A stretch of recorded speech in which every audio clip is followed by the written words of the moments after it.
Good morning, Just Jill here. Welcome to the Land Academy Show, entertaining land investment talk. I am Jill DeWit, broadcasting from sunny Southern California. And today, I am here with member Faith Hill, Just Faith, who shares her experience with us at Land Academy. So I am so happy to talk to you, Faith. Thank you and welcome. Thank you, Jill. I'm excited. You know, I picked you specifically to do this show with me alone for two reasons. Number one, you, like me, started in this business ground up, with your husband/partner, and that is unique. And I think we are very special because of that. And then two, just you and as a professional coming into this too. I mean, you had another career. You've been doing you were very successful, I'm sure, and happy, in your career before this, but here you are doing this. So I'm Absolutely. excited. So I want to talk some business questions. We talked with you and Jermaine, and it's so fun now, just us girls, because we have a different, spin on things. So I have some kind of business questions I was going to kind of talk to you about. And then I was going to ask you some female investor kind of related questions. So first of all, talk to me about the East Coast. You guys, this is for me, what's your experience? East Coast, you're on the East Coast, I'm on the West Coast. Yes. Properties are so different. This morning I was having coffee with Stephen. He was talking about, ask her. I said, what do you want to hear? What do you want to know from Faith? He says, there's been, for over the years, he's done well in some East Coast states and not so well in some East Coast states. Right. And so you guys are killing it in like Virginia and some other states out there. What do you think is the difference, and what can you share with us? Yes. I'm glad you asked that question, Jill, because definitely we see that there are not a lot of people in the land space that are working on the East Coast. At least when we initially started, we saw most folks were targeted in California, Arizona, Texas. And so we certainly did have to learn by trial and error in terms of applying the model to Virginia and North Carolina. Those are the two main states we target here on the East Coast. Okay. But it still works here. I know that some people initially might be skeptical of applying the model to different states, but it does work certainly in Virginia and North Carolina. I think some of the differences that we noticed early on was that our initial offer prices needed to be a little higher than we originally anticipated. And I was just going to say that. Yes. It's not saying it's not possible to find properties you can buy for a few $100s here, but certainly in our experience going into, we kind of target 1 to 5 acre parcels. We certainly did need to start a little higher in terms of price points. So I think that might be the biggest difference we've seen, at least with pricing. And I think other than that, the people interaction, I'm sure, is very similar in terms of knowing how to talk to sellers and being relatable and things like that. That's pretty universal no matter where you're doing this business. Right. So I think that would probably be the main difference we saw early on. Pricing. With the people, you get the same response kind of with your mailers and your offers? Do you still get those people that are, obviously you are, receptive to it, but yes.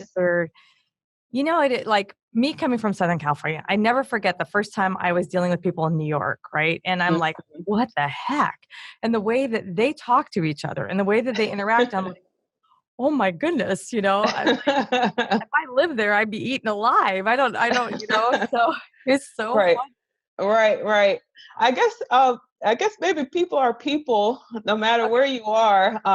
Certainly, we still get a first wave of hate calls when our letters go out, unfortunately. But once that first wave passes of folks who are like, why did you send me this letter? I'm not interested in selling, and explicatives. we then get, the next wave of calls that come in and people are like, hey, I received your letter. I'm really interested in selling. The price you gave me might be a little low. Can we talk a little more, possibly negotiate? And my husband, his team, they oversee the acquisition and they handle a lot of those direct calls with sellers. And, they really try to take the time to understand their story. Why do they need to sell? And see if we can offer a solution for them. They're really good about making sure that, hey, Ms. Jones, I understand that, the price might be a little low, but we certainly want to make sure that this transaction is mutually beneficial. And they try to make sure that approach it from a problem solving aspect. And I think that kind of approaching that call with some humility and I think can allow that situation to diffuse when callers might be initially upset about the initial offer. So those tactics still work here on the East Coast as well. So tell me about your division of the roles. Like, tell me when you guys started, who did what, Yes. and then now what are your roles?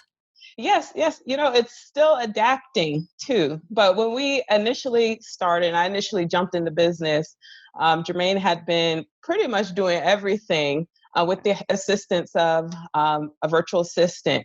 And when I first jumped in, I started taking over transactions and marketing. And that's pretty much still what I oversee, although we're still looking to adapt the roles a little bit just for efficiency's sake. But pretty much, on the marketing side, I ensure that the letters get out when we do our initial direct mail and send out our initial offers. And then when it comes to the sales, we ensure that the listings after we've acquired a property gets posted everywhere as quickly as possible. And so that's kind of what we oversee what I oversee on the marketing side. And then on the transaction side, I serve as the point person with setting up, if we're doing a closing in-house, setting up the mobile notary appointment and with the seller and just ensuring that process goes smooth. And then, if we're working with a title company, serve as a point person to communicate with the title company and the seller to make sure things are still moving forward. Right. So that's what I oversee. And Jermaine, he oversees acquisition and disposition. So that's how we divided the labor. And as I said, it's still adapting because, we noticed that there's some points in our business where we may be doing double work because we didn't quite think about, hey, maybe we can gather, certain information at this stage of the process so that we don't have to repeat it later on in the process. So those are still things that we're working out as well. Yep. Sounds like you guys are a lot like us. Like, he's acquisitions in a big way, and you're kind of sales in a big way. So I love that. Yeah. And I remember that too. It's like when you're doing your due diligence and you're looking at photos, and that's like a little step that we learned too. All of your homework when you decide to buy the asset, that's going to be all those pictures and all that due diligence and the homework and all the maps and things. You need those when you go sell it. So we actually have a system, acquisitions, engineering, sales. So everything on the acquisition side goes into the engineering folder, because when it comes time to post it, half of it's right there. It's Absolutely. And that's the area that we are trying to refine a bit, because we noticed that some of the information that's gathered in the due diligence section in acquisition hasn't been always translating to our marketing, where there may be key things we want to highlight when we market that we forgot, because the acquisition department handled that and communication didn't get translated over to marketing.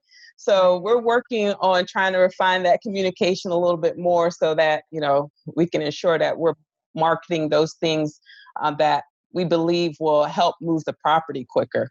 Exactly. It's like whatever that attribute was that caused you to see it as a valuable property needs to be conveyed to your buyer. So Absolutely. That is fantastic. So I got to ask too, all right, being a lawyer, is it helpful or hurtful? And do you disclose it? Yeah. So being a lawyer, I guess Initially, I would say that for me, when I first got into the business, it was, to be honest, I think it was more hurtful. Okay. The reason being is because, just in general with entrepreneurship, Yeah. you one cannot overthink things every step of the way, because many times there isn't already a path laid out for how to do X, right? Right. You're kind of forging your own path and you're building your own business from scratch. There are a lot of things that you're going to be doing that you've never done before, or that you have to learn about, and Or for me, create. yeah, or create. Like there is no Correct, system. We're making one. Okay. correct. And for me, with when I'm wearing my lawyer hat, I'm looking at, okay, what laws or what regulations are already in place to be able to accomplish X. Right. And so it's challenging to approach the business that way because, like I said, there's not always a clear path that's been laid out. So that for me, I have to tell you, it seriously was something that I had to push through and kind of be like, Faith, guess what? It might not be perfect the first time. So you don't Exactly. overthink it. Hey, test it out, see if it works. If it doesn't, adapt, Yep. And so I think in the beginning, it was a little, for me personally, held me back a little bit in terms of pushing myself to do things outside of my comfort zone. I think now, I think it is helpful because of the fact that um, it helps us, or me personally, it helps me with kind of staying organized and kind of approaching the business and systems in a logical manner. I don't being a lawyer, I hold it close to my chest. We don't always reveal that or say that because in my opinion, it's not really that relevant in most of what we do Right. when we're talking about interacting with sellers and buyers. In fact, it can be a turnoff, Got it. for some. So we don't mention that unless we feel it's necessary. It's, I see it as you such know, an attribute. It's just like how accomplished you are. You know what I mean? It's like, come on, you're smart. Look what you've done. I mean, and what you put as you've already killed it in one career, by the way. And now here you are in a whole new different world. So, I mean, go Faith. Come on. Yeah. Well, thanks, Jill. I will say that, uh, hey, when coming into a new environment, when you're starting to go into a new industry like real estate, Yeah. sometimes the past knowledge translates over and sometimes it doesn't. So, Right. hey, I still approach, it as if I'm learning every day. Because certainly even with my background, my legal background, I do not know everything at all. So I still definitely push myself to continue to grow and learn when it comes to this business. That's so, so cool. I was gonna say, does it help you at all in closing deals? Do you do any do you need to put your can you put your lawyer hat on and getting some deals done and say, I know how Uh, to do this, or I got a guy over here. We're gonna get through this, whatever situation. yeah, yeah. There are times where it can be helpful if the buyer or the seller is represented by an attorney. Ah, And for us, me being able to communicate with them on that level, I think can help move the transaction through. You know, that's sometimes um, sometimes when you're dealing with sellers and buyers and you're a new business, and they may still be hesitant as to your credibility. If they see you as an online company and they're not quite sure if you are legit. Sometimes buyers and sellers will like to bring in an attorney, which is fine. And when they do that, we're like, hey, we've worked with attorneys. We're happy to work with your attorney. And like I said, being able to communicate with that attorney on a legal level certainly helps move the transaction that through. cool. It probably Yeah. like calms everybody down. It's kind of like Yeah. for us, like when people look us up and they realize, oh, this is not our first deal, kind of thing, and how much we've done, and our whole thing calms everybody down, and then we never have to talk about that again, kind of thing about legit or, or anything like that, or our Right. experience or, the process. They obviously, then they go, oh, you know what? You obviously know what you're doing. We trust you. Yeah. Right. So Absolutely. that's so Absolutely. cool. So, so I want to talk to you about girl stuff, I'd love to. Okay, good. You know what, guys, and this is something that's very near and dear to me, obviously, because I've been going back and forth with several books, right? And one of the books that I'm kind of drawn to right now is a kind of a real estate investing for women kind of book, because I really believe that we bring different things to the table. We make decisions differently. And there's a lot that we pick up on. So I guess my first question is, what do you think as a woman in this business? First of all, what do you think that you do better? You know, Yeah. One thing I think that as a woman in this business, it's funny because I think that there are times when um, we could be underestimated. I know that in a lot of the circles that we operate in, if we go to meetup groups and things like that, many times those meetings are male heavy, in terms of the presence there. yeah, And so there are times that one can be underestimated, but I see that as an advantage because it's like, hey, um, yep, just because I'm a woman doesn't mean I haven't done my research just as well. So, um, right. but I think, um, I, I think, again, whether whether you're interacting with, men or women in this business, if you can come to the table having shown that, hey, your numbers, you've done your research, you know what you're doing, you can establish your credibility. I think I don't see it as a hindrance at all in terms of getting deals done, Right. especially if, again, you're buying right and you're offering a service. So, Exactly. So, it's funny. You brought up a good point. I can't tell you how many times that, we've been in situations where, like, they look at me like I'm the plus one. I'm like, you guys have no idea what goes on. It's so darn funny, you know, and we'll be at places and I'll, they look to Steven. And then when I start talking, they're like, what just happened? They're like, like, "Oh, wait, and even like right now in our business, we've kind of divided up some things and the deal funding, as you well know, is really my baby. Yes. And in the beginning he was kind of in there, and now he's like, you got this, see you later, kind of thing. And it's Mhm. totally mine, and Yeah. I'm making the decisions and all that. And I am truly love these deals. This is like back to what I really love to do, and that's what's so funny, about it. So, I talk about these deals and people like, they look at me like, really? Oh, dear sweet Jill, you know? Like, Yeah. yeah. Yeah. But then, like you said, I can use it to my advantage, too. Cause like I can be in the back of the room and because they think I'm a fly on the wall, but oh, I'm taking it all in. And I know all what's going on, don't know me. It's really funny. So, Absolutely. yeah. Absolutely. Have So you found it as an advantage in negotiations? totally. Yeah. Totally. Because I can come at it. Because, this is one of the things I think about women. I think we are better at reading people right away. And so when I get someone on the phone or I'm dealing with a transaction or something, I can pick up real quick, like, all right, do I turn it up? Do I turn it down? Depending on that person. Do they Mhm. want me to be really smart? Do they want me to just know enough? And I totally, I use that.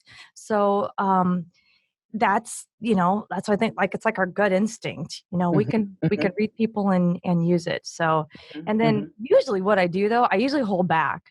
I like to let the say I'm dealing with a seller. I Mhm. want them to know that I'm a professional. I never want to be overtalk them or anything like that. I just kind of read them, and I've learned to just give them just what they need, Mhm. kind of Mhm. thing. And then when I'm dealing with a seller, I really want to come across, or a buyer, I should say, real professional, obviously. What I think too, like you said, so much of this is a man's world, you know, and being a chick on the phone makes a difference. And then if you're a chick with a good voice, boy, does that make a difference. And we, right? A good voice and a good laugh, right, Jill? Thank you very much. I appreciate that. I'll never forget, back in the day when we were first starting, and it was like me on the phone. I was the only one doing all the calls, right? Inbound and outbound. And there were days that Steve would go, all right, how many marriage proposals did you get today? And I would be like, I couldn't get this guy off the phone. He's like, no kidding. But then I'm like, all right, I can use this now, but you still got to figure out there's times that there's a tire kicker. They just want to talk to you. I'm like, all right, come on. Are you in or you're out? We got to make a decision here. Right. But yeah. And I think that's one of the reasons that I am drawn to this business too, because I actually like being a smart woman in a man's world. They don't know, always what I know, and I can use that to my advantage. Absolutely. So, Absolutely. it's really, really fun for me. So, what else anything else that you could think of that as a woman for you, and what you do differently in your operation? Yeah. I'm trying to think. It's funny, I guess, with our land business, since Jermaine's department is the one who does the direct negotiations with buyers and sellers. It's funny though that many times we do, even though I'm not directly involved in that part of our business, there are times when we still use it as an advantage for negotiations because if there are times when Jermaine will communicate with the potential buyer that, hey, I think that we might be able to do that price that you've countered at, but let me talk with my wife and we'll get back to you. And I guess us being properties where we're the owner of the property, Yeah. Many times the potential buyer respects that. It's Yep. like, oh, I understand that you all have to make that decision jointly and what's best for your family, and kind of, that gives us time and a little bit of advantage in negotiations, even though Jermaine's department is the one that oversees that area for our land business. So we have been able to use it for advantage there. And even, it's funny, even just the other day with our other business, that we just recently entered into self-storage. Yeah. We had we used that advantage there as well, where we had a individual come in and wanted to rent a couple of units, and he wanted to negotiate on price a little bit because they were bigger units. And he did that initial negotiation with Jermaine, and Jermaine on site said, well, let me go touch base with my wife. And in this instance, since our roles are a little reversed, I do oversee operations there. And so he came in, we talked base, and we agreed that we could do that particular price. And then the customer came in to the office and kind of jokes like, oh, I didn't realize you were the boss. I should have been talking to you at first, but you do exist. Right. So it is funny in those instances where, again, you can use that as an advantage in negotiations. Totally. Yeah. And I think, even though you darn well knew, Jermaine probably knew that this isn't going to fly, but I'm going to tell you this right now. We're going to hang up the phone. I'm going to wait an hour. I'm going to call you out. This is what we're going to do. And you're going to think that. Exactly.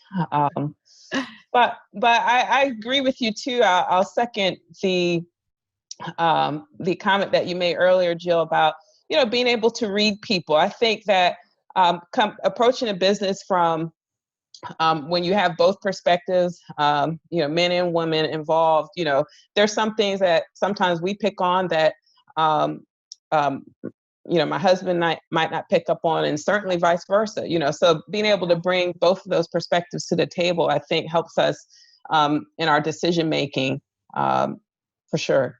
I love it. So I have one last final question, and I would say, so what is it about you, Faith, that you figure this out. There's two parts. You figured this out so fast, and you guys are not stuck in second gear. You guys quickly went from A to B to C. Look at you. You were already going into the self-storage space, stuff that we hadn't really talked about, as a group. You took it and ran. How can that, and I guess, and that's, I'm asking you this so we could help the next person. Yes. Well, I will say it did not happen overnight, for sure, because we've been doing the land strategy for going on, I guess, 3 to 4 years now, so it certainly did not happen overnight. We made mistakes, that's for sure, but we didn't let it stop us. And I think that's the key, even now we still make mistakes and we come across roadblocks, but I guess having the mindset that, hey, entrepreneurship is about, learning as you go. You are going to make mistakes. It's a fact. That doesn't mean you failed necessarily. It means that you need to keep pushing forward. And so I think for me, having that mentality, and I said, getting past that, removing my lawyer hat, thinking that everything has to be just so imperfect, and realizing there are times when mistakes will be made, but you keep pushing forward anyways. I think that has been, crucial, for me, for us to continue to move forward in this business. And, for those who are looking to continue to push themselves and grow, certainly it's about being all in as well. So when Jermaine and I both made a decision to quit our full-time jobs and pursue the land business and real estate full-time, it adds another dynamic, another level of pressure. It's kind of like, hey, we're all in. We have to be successful. There's not, for us, there's no room to fail to a degree. So adding that additional level of pressure, and in a good way, it has allowed us to continue to push forward and have that motivation to keep moving forward, keep growing. That is fantastic. I got to tell you, Faith, I hope everybody else felt it too. When you brought up the all in, that gave me goosebumps. Because you're right. I mean, that's just a perfect way to end this. You guys, you did it. You made a decision. There's no turning back. And so we can't get stuck in second gear. We are all in. This is our life now. And look at what you've done. It's amazing. So thank you so much for being here with me today, Faith. Thank you, Jill. So happy. It was awesome talking to you today. Thank you. We have to do this again. Yes. Well, you've done it again. You wasted another, 15 or so minutes listening to the Land Academy show.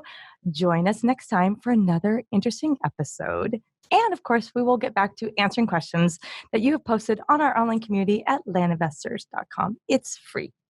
You are not alone in your real estate ambition.